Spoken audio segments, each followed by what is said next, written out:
ሰላም ሰላም የዚህ ቻናል ቤተሰቦች ኤልያስ ነኝ። ከዚህ በፊት የቻፕተር 2 ፓርት 1 ስለ ኮንሰፕትስ ኦፍ ዲማንድ ኤንድ ኢትስ ዲተርሚናንት የሚል አይተን ነበር። ዛሬ የቻፕተር 2 ፓርት 2 ስለ ኢላስቲሲቲ ኦፍ ዲማንድ የምናይ ይሆናል።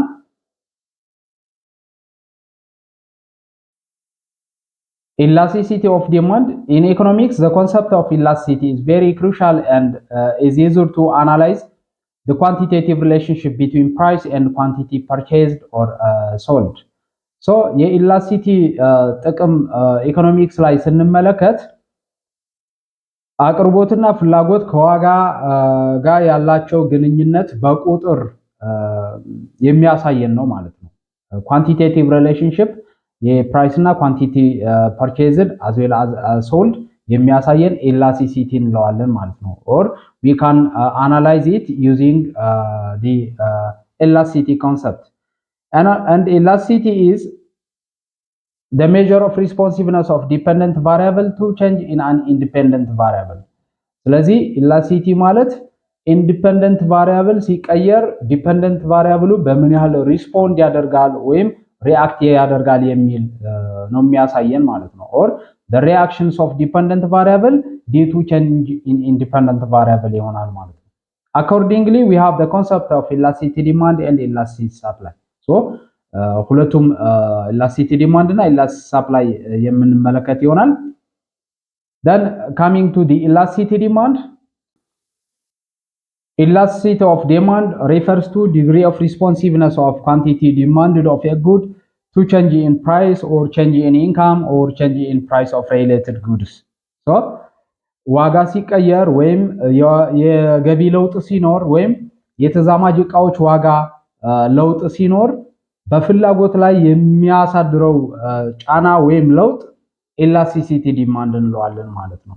Commonly, there are three kinds of demand elasticity: price elasticity, income elasticity, and cross price elasticity እንላቸዋለን ማለት ነው። so እያንዳንዱን የምናይ ይሆናል። የመጀመሪያው ስንመለከት price elasticity of demand.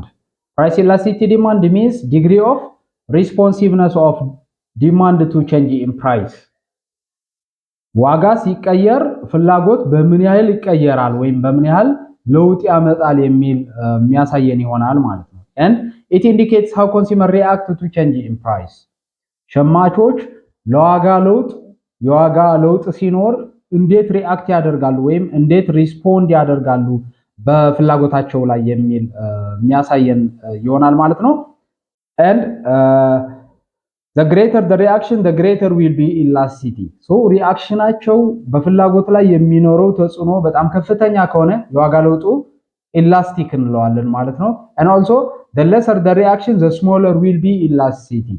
ሪአክሽኑ የዋጋ ለውጥ ሲኖር ፍላጎት ላይ የተወሰነ ወይም ትንሽ የፍላጎት ለውጥ ብቻ ካሳዩ ሸማቾቹ ማለት ነው less elastic እንለዋለን ወይም ሪአክሽናቸው less ይሆናል ማለት ነው። Then price elasticity of demand is measure of how much quantity demand of a good responds to change in price of that good. Then የእቃ ዋጋ ላይ ለውጥ ሲኖር በፍላጎት ላይ የሚኖረውን ለውጥ ነው የሚያሳየን elasticity demand ወይም ሸማቾች የሚያሳዩት የፍላጎት ለውጥ ይሆናል ማለት ነው። then it can be computed as percentage change in quantity demanded divided by percentage change in price. so mathematically calculate ስናደርግ ማለት ነው percentage change in quantity demand over percentage change in price ይሆናል ማለት ነው. it's mathematical computation. then demand for commodity like clothes, fruit, etc. changes when there is even a small change in price. አንዳንዴ የእቃዎች ልክ እንደ ልብስና አትክልቶች ወይም ፍራፍሬዎች ላይ የተወሰነ የዋጋ ለውጥ ሲኖር ከፍተኛ የሆነ የፍላጎት ለውጥ ሊኖር ይችላል። whereas demand for commodity which are basic necessities of life like salt and food grain etc. might not change even price changes, or it may change but not in proportion to change in price. so እንደ ቤዚክ ኔሴሲቲ መሰረታዊ የሚባሉ ነገሮች ላይ ከመጣን እንደነ ጨው ሊሆን ይችላል ምግብ የዋጋ ለውጥ ሲኖር በፍላጎት ላይ ለውጥ ላይኖር ይችላል። ምክንያቱም እነዚህ መሰረታዊ ስለሆነ ዋጋቸው ቢጨምርም ቢቀንስም የግድ እንጠቀማቸዋለን። አይዘር ለውጥ ላይኖር ይችላል። ለውጥ ቢኖርም የተወሰነ ወይም ትንሽ የፍላጎት ለውጥ ብቻ ነው የሚኖረው ማለት ነው። since they are necessary goods. Price elasticity demand can be measured in two ways. These are point and arc elasticity. So price elasticity demand በሁለት መንገድ ልንለካው እንችላለን። እነዚህ ሁለቱም ፖይንት እና አርክ ኢላስቲሲቲ እንላቸዋለን ማለት ነው። ፖይንት እና አርክ ኢላስቲሲቲ then መጀመሪያው ስንመለከት point price elasticity of demand. This is calculated to find elasticity at a given point. Using point method ከሆነ this is used to calculate elasticity at a given or at a specific point. This price elasticity of demand can be determined by the following formula. Therefore formula ምን ይሆናል ማለት ነው? Price elasticity demand is equal to the ratio of percentage change in quantity demand over percentage change in price, or this is the mathematical computation for price elasticity demand. So percentage change in quantity demand means quantity final minus quantity initial over initial times 100 ይሆናል ማለት ነው። whereas percentage change in price ማለት price final minus price initial over price initial times 100 ይሆናል ማለት ነው። thus price elasticity demand የሁለቱም ሬሽዮ ይሆናል ማለት ነው። then 100 በ100 ካንስል ይሆናል። 100 በ100 ካንስል ሲሆን ይሄኛው ስንገለብጠው ኢንቨርት ስናደርገው ይሄኛው ኢንቨርት ሲሆን ለምሳሌ a over b over c over d ከሆነ a over b times d over c ይሆናል አይደለ? በዛ ተመሳሳይ ማለት ነው። ስንገለብጠው እንደዚህ አይነት ፎርሙላ እናገኛለን ማለት ነው። therefore this one is the formula for price elasticity demand using point method ማለት ነው። point method እንደዚህ አይነት ፎርሙላ ይኖረዋል ማለት ነው። Then it should be remembered that the point elasticity of demand on a straight line is different at every point. So point method የተለያየ በተለያየ ፖይንት ላይ የተለያየ ኢላስቲሲቲ ነው የሚኖረው ማለት ነው። ምክንያቱም ኢኒሻሉ ስለሚለይ ማለት ነው። እንቀጥል።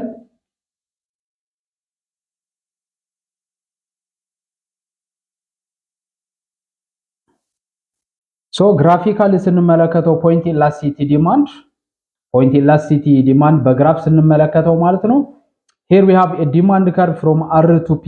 ከR P means ከR ወደ P ይሄኛው አክሲስ ዲማንድ ከርቭ ነው። then with this demand curve look in the beginning price of the product is ON ወይም N ነበር። የዕቃው ዋጋ N ነበር።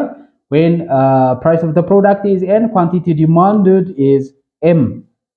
Then after cutting the price ሲቀንስ ከN ወደ N1 quantity demanded ከM ወደ M1 ይጨምራል ማለት ነው። then ይሄኛው rate of change ወይም change of P እንለዋለን። ይሄኛው vertical horizontal ደግሞ change of Q እንለዋለን ማለት ነው። then price elasticity demand using point method at a specific point mean ለምሳሌ initially at this point ነበር at Q1 ማለት ነው። therefore Q initial እንጠቀማለን ኢኒሻላችን ማለት ነው። therefore instead of price initial n እንጠቀማለን ማለት ነው። then ከQ ወደ Q1 change ያደርጋል ማለት ነው።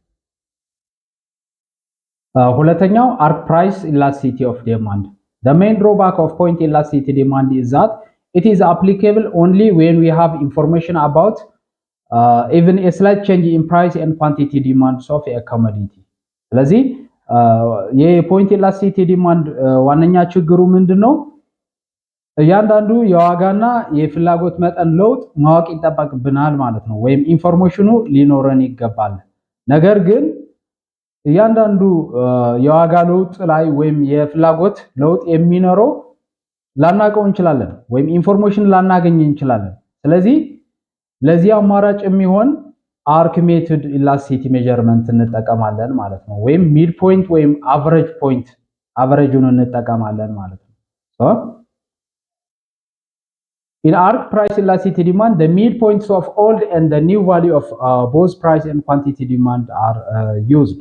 ስለዚህ የሁለቱም ሚድ ፖይንት ነው የምንጠቀመው። we use midpoints of the old and the new values of price as well as quantity demanded እንጠቀማለን ወይም average እንጠቀማለን ማለት ነው። it measures portion or segments of demand curve between two points so segmentun ወይም portion ወይም average ነው የሚጠቀም arc ሲሆን ማለት ነው።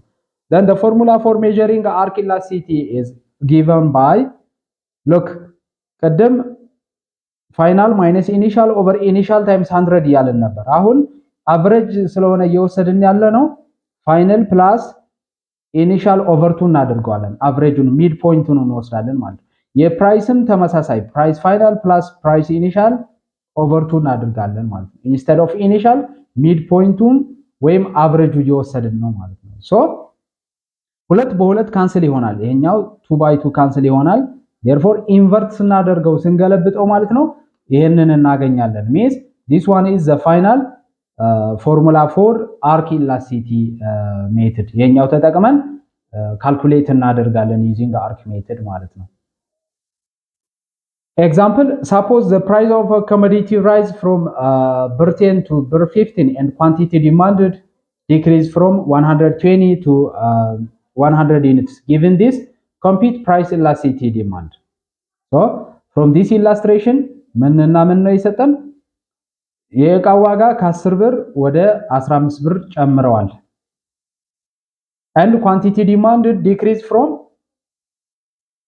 demand ከ120 ወደ 100 ቀንሷል ማለት ነው then we are asked to find price elasticity demand so ሁለቱም ሜተድ ካልኩሌት እናደርጋለን የመጀመሪያ ሜተድ using point method ላይ ስንመጣ initially የዕቃው ዋጋ 10 ብር ነበር 10 ብር ያለ quantity demand 120 ነበር when price is 15 ዋጋው ከ10 ወደ 15 ጨምረዋል so ዋጋው ሲጨምር quantity demand ወደ 100 ቀንሷል ማለት ነው then final quantity ይሄ ይሆናል point elasticity using point method calculate ለማድረግ look we use this formula ይሄኛው ፎርሙላ እንጠቀማለን ማለት ነው now let's substitute quantity final means ይሄኛው 100 ማለት ነው quantity initial 120 price final 15 initially 10 ነበር times price initial over quantity initial እናደርገዋለን ማለት ነው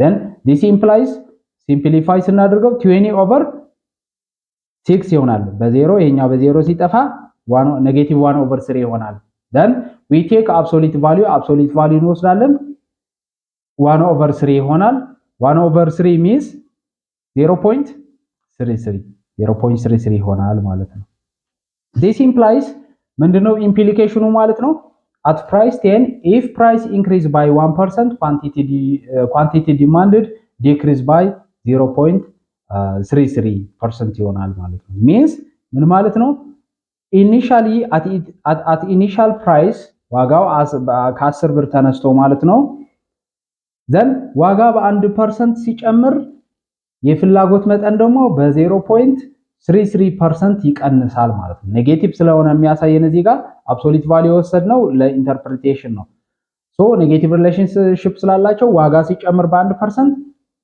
quantity demanded በ0.33% ይቀንሳል ብለን ኢንተርፕሬት እናድርገዋለን ማለት ነው እንቀጥል using arc method በarc method ስንሰራ ወይም በሚድ ፖይንት ሜተድ ደግሞ look we use this formula ይሄኛው ፎርሙላ እንጠቀማለን ማለት ነው ቅድም ያየነው ፎርሙላ then let's substitute the numbers ቁጥሮችን ተካ therefore quantity final means 100 quantity initial 120 quantity final plus quantity initial 100 plus 120 ይሆናል times price final plus price initial 10 times 15 ይሆናል over final minus initial 15 minus 10 ማለት ነው let's solve ስናደርገው 20 over 220 ይሆናል then by 0 ይሄኛው 0 በ0 ካንሰል ማድረግ እንችላለን this times 25 over 5 የዚህኛው ማለት ነው so ስንት ይመጣልናል -5 over 11 let's also take also the absolute value of the number 5 over 11 ይሆናል absolute value ሲወጣ ማለት ነው therefore it becomes 0.45 ማለት ነው and this implies implication ምንድነው on average ምክንያቱ ፕራይስም ኳንቲቲም average ነው የወሰደን final ፕላስ ኢኒሻል ኦቨር 2 አድርገን ነው የወሰድን ፕራይስም ኳንቲቲ ዲማንድ። ስለዚህ ኢንተርፕሬት ስናደርግ ቅድም ፖይንት ሜትድ ላይ አት ፕራይስ ቴም ብለን ነበር ኢንተርፕሬት ያደረግነው አት ኢትስ ኢኒሻል ፕራይስ ማለት ነው። ዌራዝ ይሄኛው አርክ ሜትድ ሲሆን ደግሞ ኦን አቨሬጅ እንላለን። ኢፍ ፕራይስ ኢንክሪዝ ባይ 1% ኳንቲቲ ዲማንድድ ዲክሪዝ ባይ 0.45% ብለን ኢንተርፕሬት እናድርገዋለን ማለት ነው። So the arc elasticity formula is used if the change in price is relatively large. Then የዋጋ ለውጡ ከፍተኛ ከሆነ የትኛውን እንጠቀማለን ማለት ነው? አርክ ሜትድ እንጠቀማለን። አርክ ሜትድ it is a more accurate measures of elasticity than point elasticity method. more accurate ነው ከሪላቲቭ ቱ ፖይንት ሜትድ የተሻለ ሚድ ፖይንት ወይም አርክ ሜትድ ነው ማለት ነው። አናክሬት ግራፊካሊ የሁለቱም ልዩነት ፖይንት እና አርክ ሜትድ ልዩነታቸው በግራፍስ ስንመለከት ሉክ ኢኒሻሊ ዋጋው 10 ብር ነበር። ከ10 ወደ ስንት ነው የጨመረው? ወደ 15 ጨምሯል። ዋጋው 10 እያለ ምን ያህል ይገዙ ነበር? 120 ይገዙ ነበር ከስተመሮች ማለት ነው። ዋጋው ሲወደድ ከ10 ወደ 15 ኳንቲቲ ዲማንድድ ወደ 100 ቀንሷል ማለት ነው። ሶ at initial means at point A ማለት ነው። at point A point elasticity demand calculate እናደርጋለን ማለት ነው። whereas archimeted ከሆነ ደግሞ የሁለቱም average እንወስዳለን።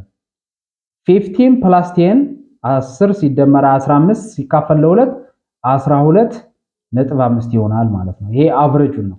ኳንቲቲ ዲማንድም 100 plus 120 divided to 110 ይሆናል average። አርክሜትድ ከሆነ እነዚህ አቨሬጆች እንወስዳለን ማለት ነው። instead of price we use 12.5 quantity demand 110 እንወስዳለን። ፖይንት ሜትድ ከሆነ ደግሞ at its initial point means initial price 10 እንወስዳለን initial quantity ደግሞ 120 እንወስዳለን ማለት ነው። እንቀጥል። so note that elasticity of demand is unit free because it is a ratio of percentage change. ስለዚህ ዩኒት የለውም ኢላስቲሲቲ ዲማንድ ምክንያቱ ፐርሰንቴጅ ቼንጅ ኢን ኳንቲቲ ዲማንድ ኦቨር ፐርሰንቴጅ ቼንጅ ኢን ፕራይስ ነው የሚሆነው ፎርሙላው። ሶ ፐርሰንቴጅ በፐርሰንቴጅ ስለሚጠፋ ዩኒት የለውም ማለት ነው። and also elasticity of demand is usually negative ኔጌቲቭ ነው አብዛኛው because due to law of demand law of demand ምክንያቱ law of demand ምንድነው የሚለን other things remain constant price and quantity demanded are negatively related to each other. negative relationship ስላላቸው የምናገኘው ሪዛልት ኔጌቲቭ ይሆናል። ኤክሴፕሽናሊ ፖዚቲቭ ከመጣልን ደግሞ ምን ማለት ነው? that good is inferior good እንለዋለን ማለት ነው። inferior good ፖዚቲቭ ከመጣልን ቁጥሩ inferior good ነው ብለን ኢንተርፕሬት እናድርገዋለን ማለት ነው። እንቀጥል። So absolute value of elasticity greater than 1 ከሆነ demand is said to be elastic and product is leisure good. So percentage change in quantity demand greater than percentage change in price ከሆነ ratio positive greater than 1 ይሆናል አይደል? ስለዚህ greater than 1 ሲሆን highly reactive ነው ማለት ነው። በሌላ አባባል elastic ነው። የተወሰነ የዋጋ ለውጥ ሲኖር ከፍተኛ የሆነ የፍላጎት ለውጥ ይኖራል ማለት ነው። ኢላስቲክ እንለዋለን such behavior. and also if it is between 1 and 0 በ0 እና በ1 መካከል ከሆነ absolute value of elasticity we call it inelastic እንለዋለን ወይም less elastic እንለዋለን and the product is necessity good እንለዋለን ማለት ነው። በ0 እና በ1 መካከል ከሆነ this implies necessity good እንለዋለን ማለት ነው። መሰረታዊ የሆኑ እቃዎች ማለት ነው የምንጠቀማቸው ሚንስ ዋጋቸው ሲጨምር ፍላጎታቸው ደግሞ በትንሽ ሲቀንስ ወይም ላይቀንስም ይችላል። ሪስፖንሱ ሲያንስ ማለት ነው። ወይም ሪአክቲቭ ካልሆነ ምን እንለዋለን? ኢንኢላስቲክ እንለዋለን ማለት ነው። whereas ዋን ከሆነ ደግሞ we call it unitary elastic means percentage change in quantity demand and percentage change in price proportional ወይም በእኩል ነው ቼንጅ ያደረጉ ማለት ነው። ለምሳሌ ዋጋ በ10% ከጨመረ ኳንቲቲ ዲማንድ ደግሞ በ10% ይቀንሳል ማለት ነው። ሶ 10% ኦቨር 10% አንድ ይሆናል፣ ዋን ይሆናል። we call it unitary elastic እንለዋለን ማለት ነው። and also if it is ዜሮ ከመጣልን ደግሞ we call it perfectly inelastic irresponsive ወይም ምንም አይነት ሪስፖንስ የለውም ማለት ነው። ዋጋ ሲቀየር ኳንቲቲ ዲማንድ ላይ ምንም አይነት ለውጥ አይኖርም ማለት ነው በሌላ አባባል። whereas undefined ከሆነ ወይም infinite number ከሆነ ደግሞ ምን እንለዋለን? perfectly elastic የዋጋ ለውጥ ሲኖር ማለት ነው ፍላጎቱም ቶታሊ ይቀየራል ማለት ነው። ቶታሊ perfectly completely ይቀየራል ማለት ነው። so perfectly elastic እንለዋለን undefined ከመጣልን ማለት ነው። እንቀጥል። determinants of price elasticity demand ላይ ስንመጣ the following factors make price elasticity demand elastic or inelastic። ስለዚህ elasticity የሚወስኑ ፋክተሮች ማለት ነው የተወሰኑ እናያለን። አንዱ ምንድነው? availability of substitute አማራጭ ምርት ማለት ነው። so the more substitutes available for the product the more elastic will be the price elasticity demand። ብዙ አማራጭ ምርት ካለ ማለት ነው ኢላስቲክ ወይም ሪአክቲቭ ይሆናሉ ሸማቾቹ ማለት ነው። አማራጭ ካላቸው የእቃው ዋጋ ለውጥ ካመጣ ወይም ከጨመረ ፍላጎታቸው ይቀንሳል በከፍተኛ መጠን ማለት ነው። ምክንያቱም አማራጭ ስላላቸው ወደ ሌላ እቃ ሽፍት ስለሚያደርጉ ማለት ነው። ሁለተኛ ምንድነው? ታይም ነው። ጊዜም ኢላስቲሲቲ አፌክት ያደርገዋል ማለት ነው። means in the long run price elasticity demand tend to be elastic so በጊዜ ሂደት ላይ ኢላስቲሲቲው ምን እየሆነ ይሄዳል ማለት ነው? ኢላስቲክ ይሆናል። ሞር ጊዜ ካለው ማለት ነው አማራጭ እቃዎች የማግኘት እድል ስለሚኖረው ፕላስ አጠቃቀሙ ስለሚያስተካክል since they adjust their consumption pattern in the long run elastic የመሆን ቴንደንሲ ይኖረዋል ማለት ነው። whereas in the short run ጊዜ ከሌለው ጊዜ የማይሰጥ ከሆነ ደግሞ አማራጭ ስለሌለን ተገደን እንገዛዋለን ማለት ነው። የዋጋ ለውጥ ቢኖረው እንኳን ተገደን ነው የምንገዛው ምክንያቱም ጊዜ ስለሌለው አጭር ጊዜ ስላለው ማለት ነው። in the short run less elastic ይሆናል፣ long run ላይ highly elastic የመሆን ቴንደንሲ ያለው ማለት ነው። እንቀጥል። ሶስተኛው the proportions of income consumers spend for the product so በምርቱ ላይ የሚያወጡት የገበያቸው ክፍል ማለት ነው የተወሰነ የገበያቸው ክፍል ከሆነ የሚያወጡ less elastic ይሆናል። high proportions of their income ከሆነ ደግሞ more elastic የመሆን ቴንደንስ አለው። ምክንያቱም የተወሰነ ብር ብቻ የምናወጣ ከሆነ የዋጋ ለውጡ ምንም ላይ መስለን ይችላል። ብዙ ብር የምናወጣ ከሆነ የዋጋ ለውጡ ሪአክት እናደርጋለን ወይም ሪስፖንድ እናደርጋለን means highly elastic behavior ይኖረናል ማለት ነው በሌላ አባባል። አራተኛው the importance of commodity in consumers budget so የኮሞዲቲው ኢምፖርታንሲ ላይ ስንመጣ ለሁለት እንከፍለዋለን luxury good and the necessity goods so if it is a luxury good tend to be more elastic example gold so የምርቱ አስፈላጊነት ማለት ነው። አስፈላጊነቱ ላይ ስንመጣ እነዚህ የቅንጦት እቃዎች የምንላቸው የቅንጦት እቃዎች ዋጋቸው ሲጨምር just ፍላጎታችን ይቀንሳል ወይም ዋጋቸው ሲቀንስ ደግሞ ፍላጎታችን በከፍተኛ መጠን ይጨምራል ማለት ነው። so more elastic elasticity more elastic ይሆናል ማለት ነው። whereas necessity goods ላይ ስንመጣ መሰረታዊ የሆኑ ወይም በጣም አስፈላጊ የሆኑ ምርቶች ላይ ስንመጣ በጣም less elastic ነው የሚሆነው ምክንያቱም ዋጋቸው ቢጨምርም የግድ መግዛት ስላለብን ማለት ነው። ለምሳሌ ሳልት ማለት ነው እንደ ምግብ ወይም ሳልት ያሉ ዋጋቸው ቢጨምር ቢቀንስም የግድ መግዛት ስላለብን እንገዛለን ማለት ነው። therefore ሪስፖንሳችን ወይም ሪአክሽናችን less reaction ነው የሚኖረን or we call it less elasticity እንለዋለን ማለት ነው። less elasticity እንለዋለን። እንቀጥል። the second one income elasticity demand it is a measure of responsiveness of demand to change in income ይሄ ምንድነው የሚያሳየን ገቢ ሲቀየር ፍላጎት በምን ያህል ሪአክት ወይም ሪስፖንድ ያደርጋል የሚል ነው ማለት ነው። so mathematically it can be calculated as percentage change in quantity demand over percentage change in income ቀደም change in price ነበር ይሄኛው አሁን change in income ማለት ነው። so this implies change in quantity over change of income times እዚህ ጋር ስህተት አለው። change in income ናት እቺ income መሆን አለበት። change in income over change in quantity initial ይሆናል ማለት ነው። so income initial over quantity initial አድርጉት ይሄኛው income initial this implies income initial over quantity initial.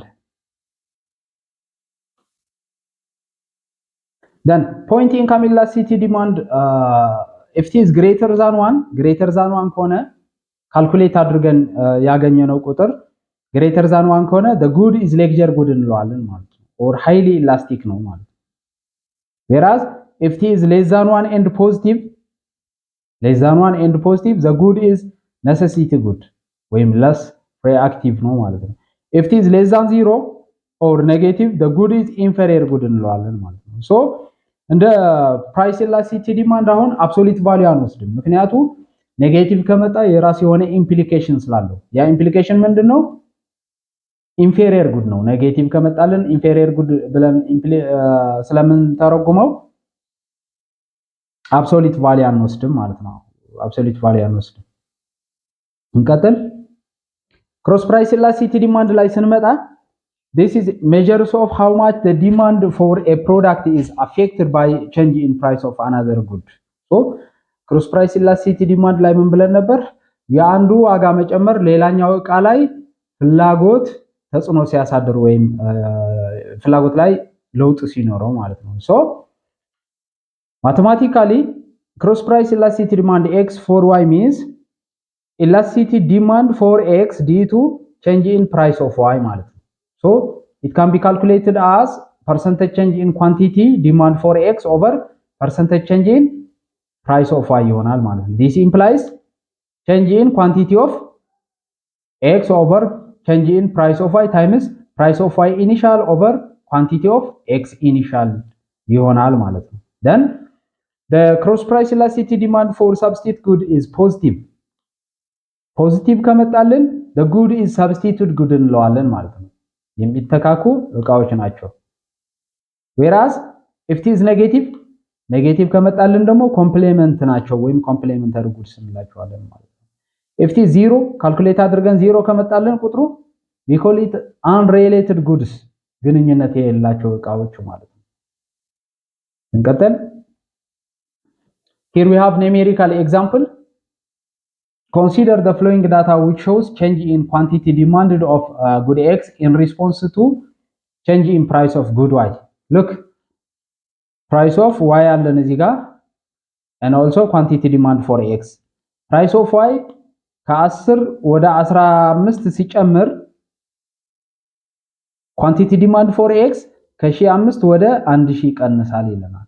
So we are asked to calculate cross price elasticity demand. Cross price elasticity demand and what can you say about the two goods? So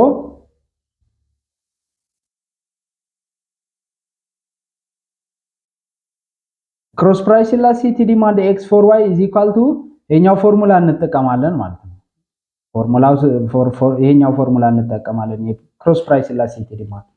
Then let's substitute change of q means quantity x final minus quantity of x initial ማለት ነው። then ፋይናሉ initially 1005 ነበር finally 1000 ሆነ therefore final minus initial means 1000 ሲቀነስ 1500 over price final minus price initial 15 minus 10 times price of y initial over quantity of x initial እናደርጋለን ማለት ነው።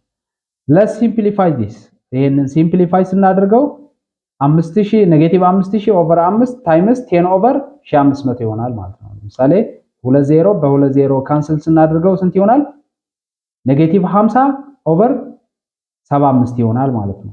ኔጌቲቭ 50 ኦቨር 75 means ኔጌቲቭ 0.67 ማለት ነው። therefore ይሄኛው ኔጌቲቭ ምንድነው የሚያሳየን? ሪዛልቱ ኔጌቲቭ ከሆነ ምን ብለን ነበር? ኮምፕሊሜንተሪ ጉድስ ናቸው ብለን ነበር። the two goods are complementary goods means ኢንተርፕሬት ስናደርገው ምን ማለት ነው? increase in price of y በ1% ሲጨምር quantity demand for x በ0.67% ይቀንሳል ማለት ነው። So this is all about the elasticity. Thanks for watching and I will see you next time.